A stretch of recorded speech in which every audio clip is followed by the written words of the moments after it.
and welcome back to the 𝐚𝐭 Homestead. I'm 𝐚𝐭, and today we have a big food preservation and food prep day. We are going to be making some freezer meals. These are going to be freezer like McMuffins with some sausage, bacon, and eggs.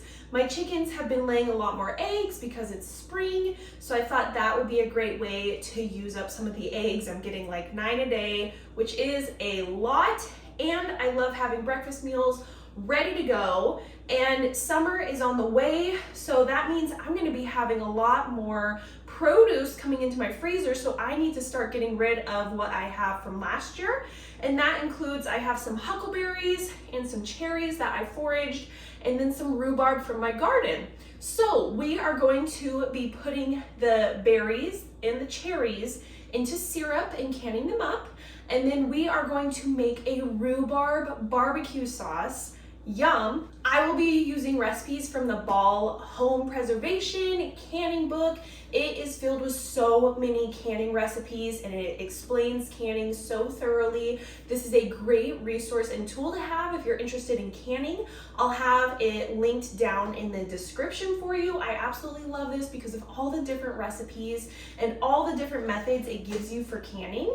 For example, yesterday when I found that rhubarb in my freezer, I was like, oh, I don't really want to make jams because I have so many dandelion jams still from last year. So I looked up rhubarb in here and stumbled upon a barbecue sauce, which I love to have barbecue sauce on hand, and it's even better when it's homemade. So that is the first thing we are going to do. But before we even get started, I want to show you the prep that I did to get ready for today. So that included making these English muffins. These are sourdough English muffins.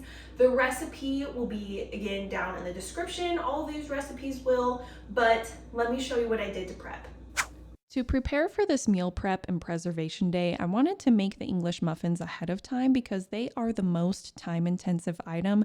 This included me feeding my sourdough starter in the morning of the day prior. I let it rise throughout the day and become active. Then at night, I made up the sourdough English muffin dough. It is a super simple recipe that will be linked in the description. It is a 1/2 cup sourdough starter, 2 cups flour, 1 cup water, and a teaspoon of salt per batch. I found that if I do 1 batch per bowl, it turns out the best.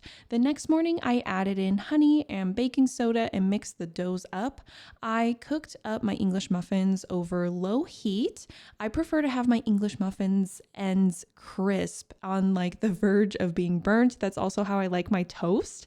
It is a taste preference and you can cook yours how you like, but the insides are always perfect and then the outsides have a bite to them, which I just absolutely love. I know it's not for everybody, but that's how I wanted to do them today because that's how I like them. Then I cleaned up and did the dishes, and I made sure I had a clean cooking environment because we were going to be doing a lot today. So I did that before starting our preservation and meal prep day.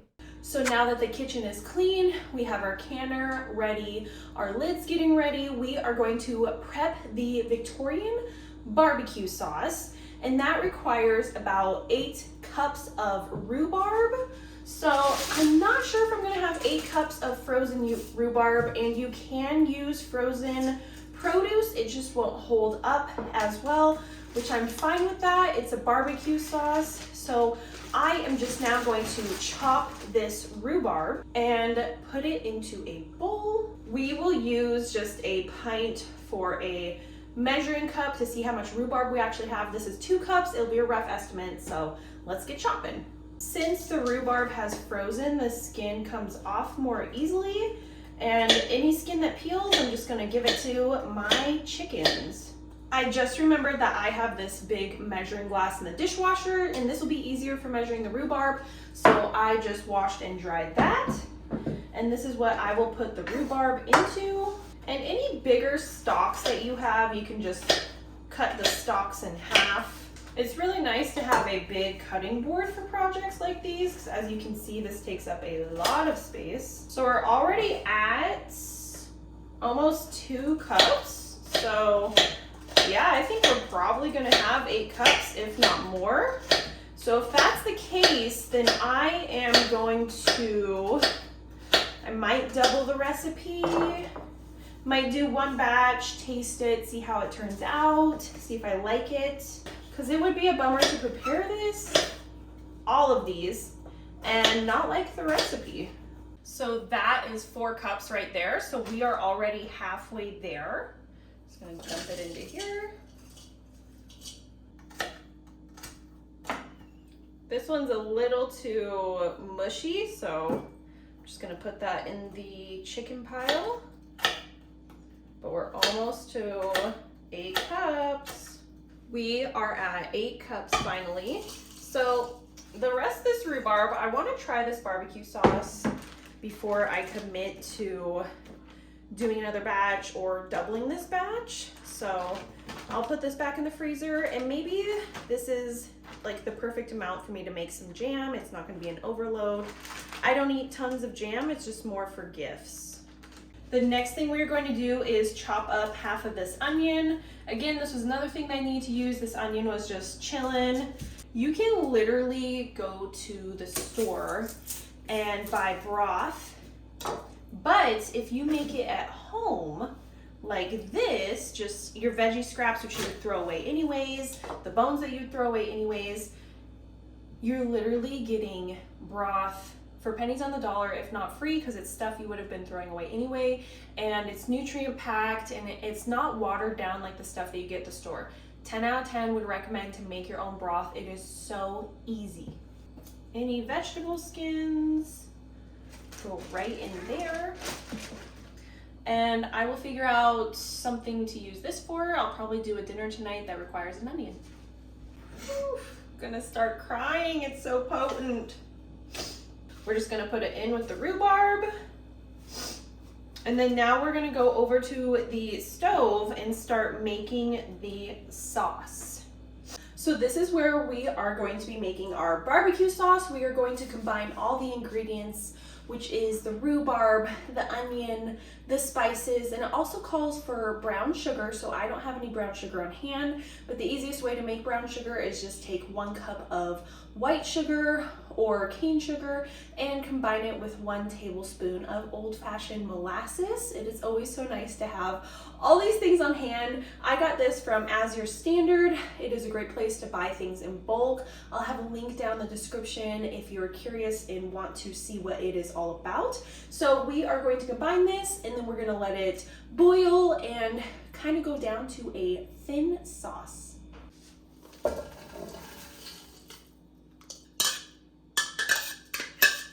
So this calls for 3.5 cups of brown sugar. So I am going to do, I just have my 1/2 cup, 2,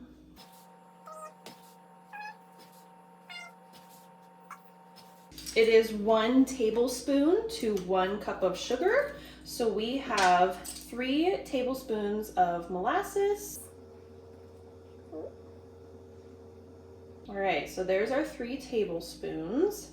It's so easy to make a mess with molasses. And as you can see right here, I have my jars getting ready in warm water in the canner, and also my lids are right above here. They are also getting ready in warm water.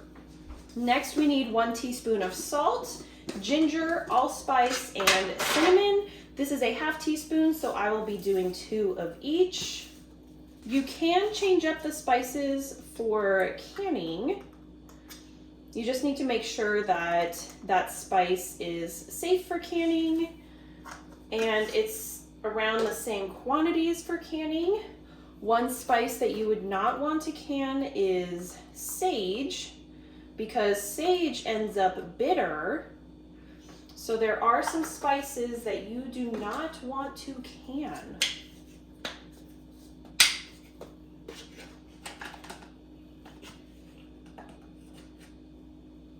All right, so now we are going to stir and make our sauce.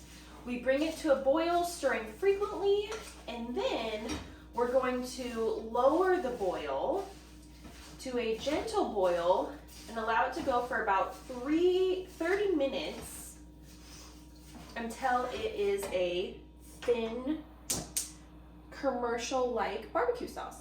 I also need to add in a 1/2 cup of vinegar. which I am going to do about a 1/4 cup of white vinegar and a 1/4 cup of apple cider vinegar to just give it like more of a depth of flavor. And while this is heating up, I am going to put the stuff away so I don't have a ton of clutter on my counters as we are doing all of this preserving. I like to clean as I go because then it makes it easier. Oh, this smells so good. This smells really good. Yum. You can smell the sweetness, almost the sweet and tartness from the rhubarb. Like it has a very like apple kind of smell, surprisingly. So it's probably the mixture of the sugar bringing that out from the rhubarb. Yum. This is starting to lightly boil, but I want to get it to a heavier boil, and then we will bring it down, the heat down to a lighter boil, let it go for 30 minutes until it thickens to a thinner commercial style barbecue sauce. Right now it's really watery, so we're waiting for it to thicken. It has reached a boil that I can't stir down, so I am stirring frequently. We are going to turn down the heat a little bit, just to a gentle boil. Then I am going to set the timer for 30 minutes. So again, it's just about 30 minutes. It's until it gets to that light consistency, that thin consistency. So I'm just gonna keep stirring until we get there. We are 10 minutes into the stirring about, and it is starting to thicken up. The rhubarb has cooked down and it has gotten darker. The sauce has gotten darker. I'm gonna keep stirring. I don't think it's quite thick enough, but it definitely is thickening up. Our barbecue sauce is all done. It has thickened up to a commercial thin type sauce. We're going to use this immersion blender to blend up everything. The rhubarb is cooked down, and I think it helped a lot that it was frozen. If you guys don't have an immersion blender, get one. This makes my life so much easier. I didn't have one for a few years. I think I got it 2 Christmases ago, and I love making mayonnaise with it and doing little projects like this.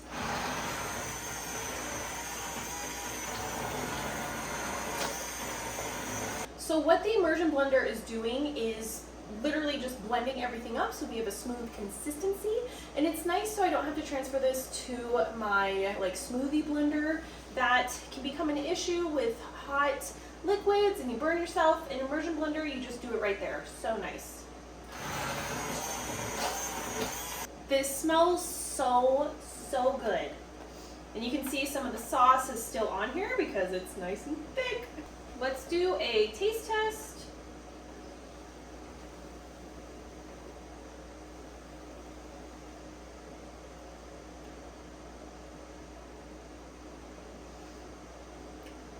This is so good.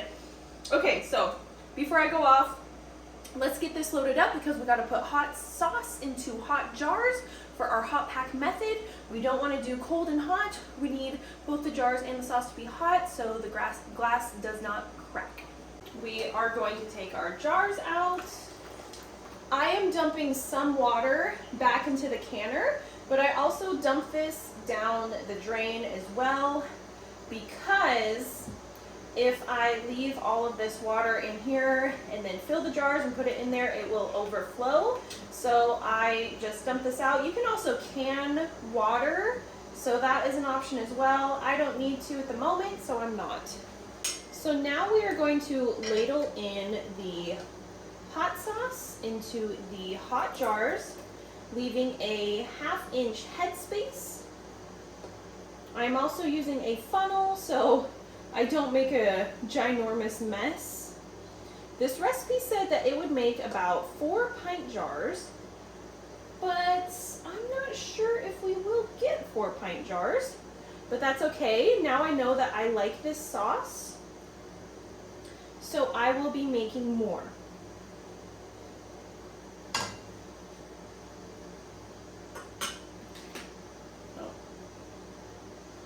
A little bit more. These tools that I'm using for canning, I will have linked down below. So we have a headspace measurer, we got the funnel, a ladle. All right, so we're at about a 1/2 inch. These jars are hot. So now we're going to use this end of the tool to get out any air bubbles. We just go around the jar just like that. This has been moistened by white vinegar, and we just want to make sure there is nothing on the rim. Okay. I am going to grab a lid, and I'm going to set it on here.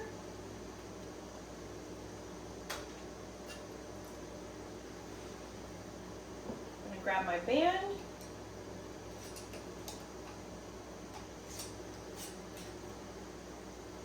And bring it to finger tight.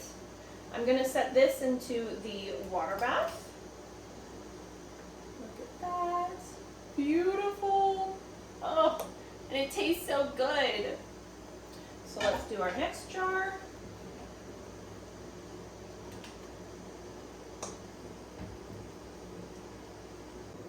We only got 2 pints. That's okay. I am going to save that. It is so good.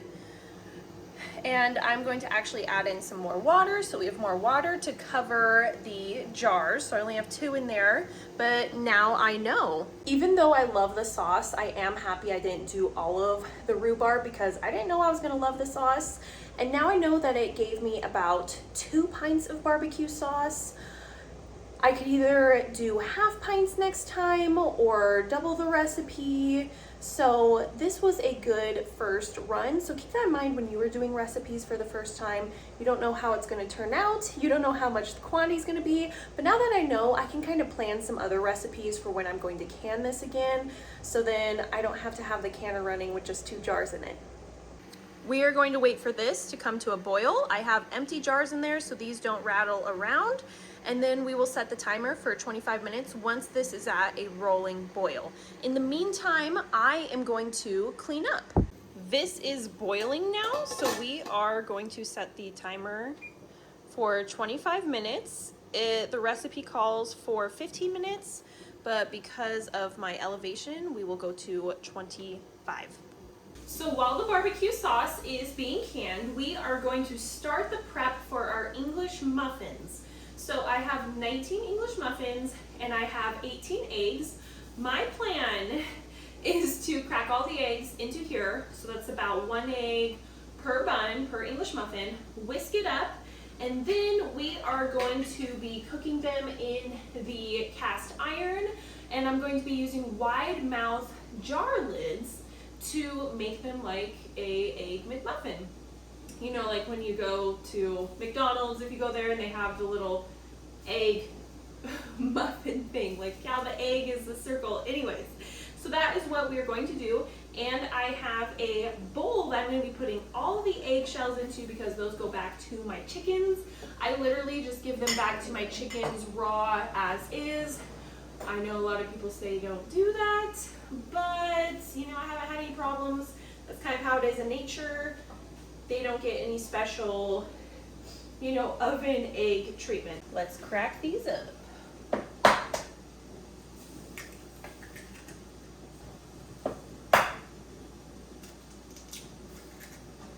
So now we're just going to whisk these up.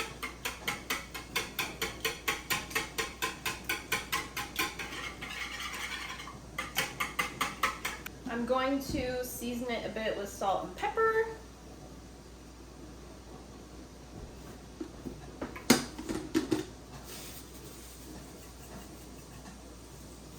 The eggs are ready to go. Next, we are going to make our sausage patties. Same way, I'm gonna put them in a ring like this, just probably smaller than this size ring, but inside here for uniform. See how many we get, and yeah, make our McMuffins. They're almost ready to flip. I need to add more butter. Ooh, that's probably, I didn't add any butter between this, so these aren't as smooth. So that was the perfect amount of egg. My problem was I just didn't put grease onto the skillet.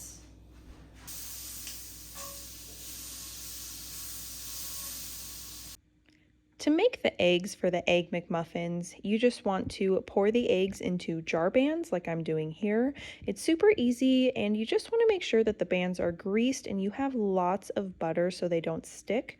My cast iron is seasoned, so I don't have to deal with any sticking eggs. You generally don't want to pour scrambled eggs into your cast iron. Next, it is time to assemble our sausage patties. I'm hoping to get 5 patties per sausage packet. So I'm going to need to wash these scissors. These are going to go straight to my sink now that they have touched the meat. Okay, so I just want to shape them into a patty. You know, I don't think I'm even going to use these, but I don't want to touch those with my hands. So each package I'm looking to get about 5 patties this thick. This one might even be too thick, but we're just going to see how many we can make from each package. I'm thinking we could get 5, because 5 times 4, that's 20, and we would be right on par for our English muffins. So now that I have this first little layer of patties, I'm going to get some parchment paper, lay it on top, and just continue making patties.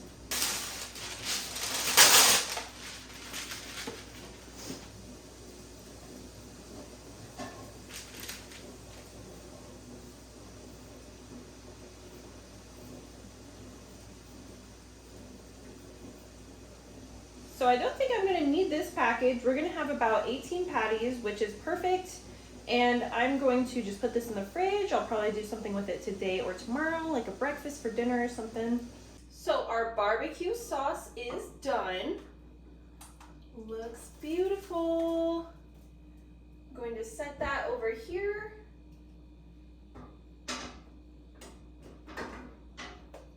Yum.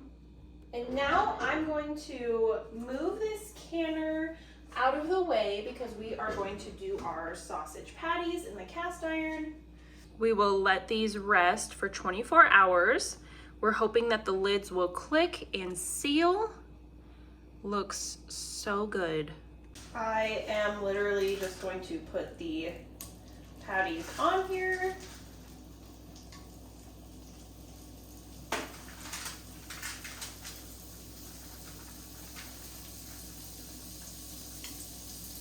I'm also going to drop some more butter into here.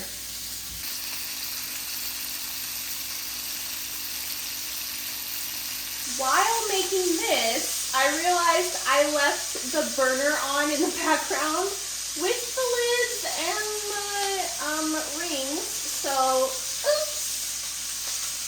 I can't believe I did that, but oh well.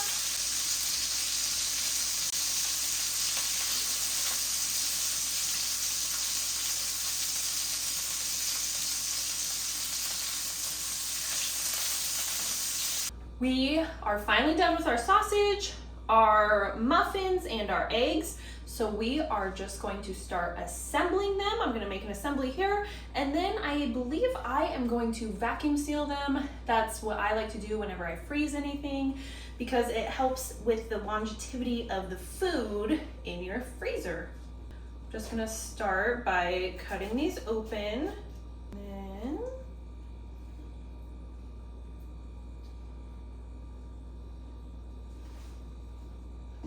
as easy as that. The last step for prepping the Egg McMuffins is to create the Egg McMuffins, and that just requires splitting the English muffin, putting on the egg and sausage, and then topping it with the top of the English muffin, and doing this through everything that I have prepared so far with the sausage and the egg and trying to make everything fit. And they ended up stacking really nicely for me, so I was happy. No English muffins were falling apart, none of them were falling off to the side, so it was a great day to make these.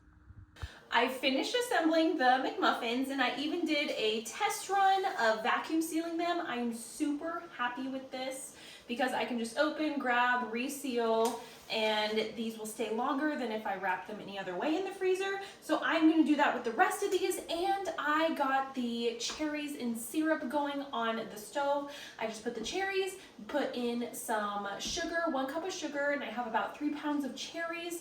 So it will be a heavier syrup. These are pie cherries, so they are kind of tart. They are tart, but I have a pie cherry tree.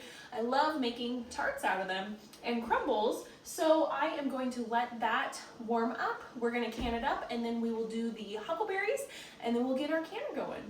While we wait for our cherries and the canner to be ready, let's seal up some McMuffins. This is the vacuum sealer from Costco. I did a review video on it that you can check out.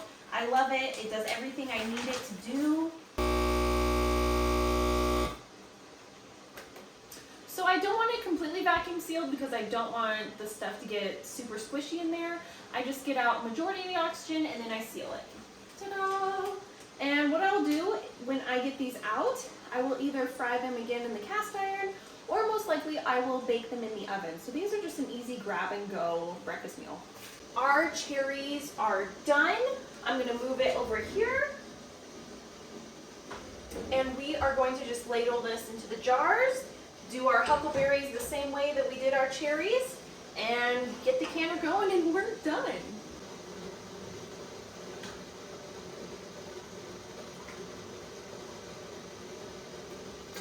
We are going to a 1/2 inch headspace. That's about an inch. I'm gonna go a little more. You wanna make sure the cherries are all covered in liquid. I'm going to wipe the rims, make sure there's nothing on here. I'm going to grab a lid that I did not cook.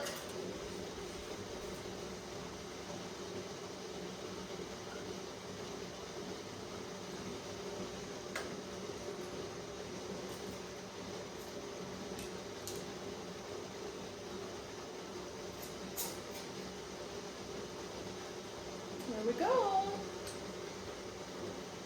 I did the same thing with the huckleberries, and now we are going to can these up, put these into jars.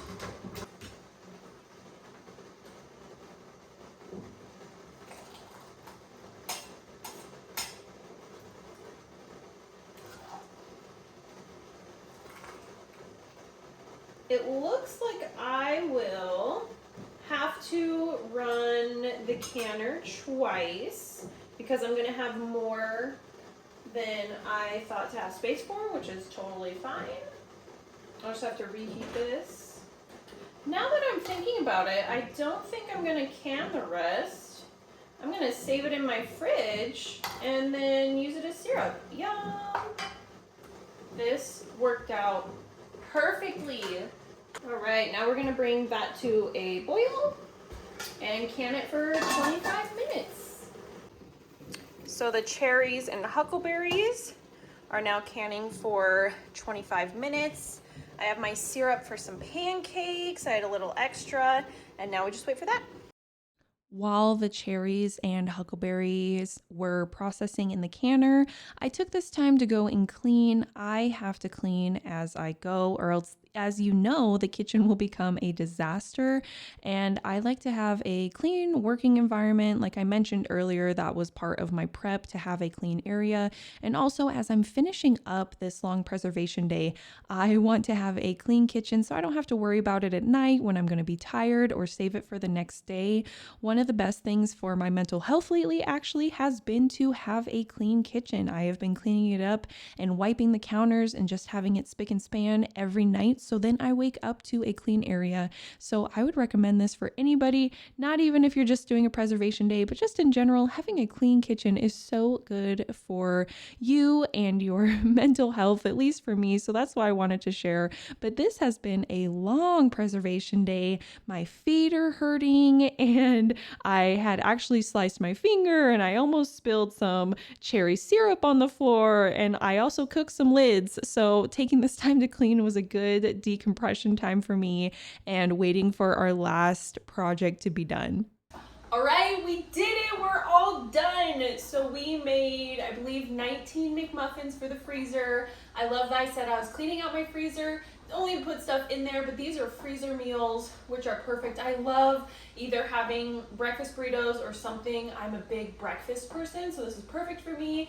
2 things of barbecue sauce, which is so good. 10 out of 10 would recommend that recipe.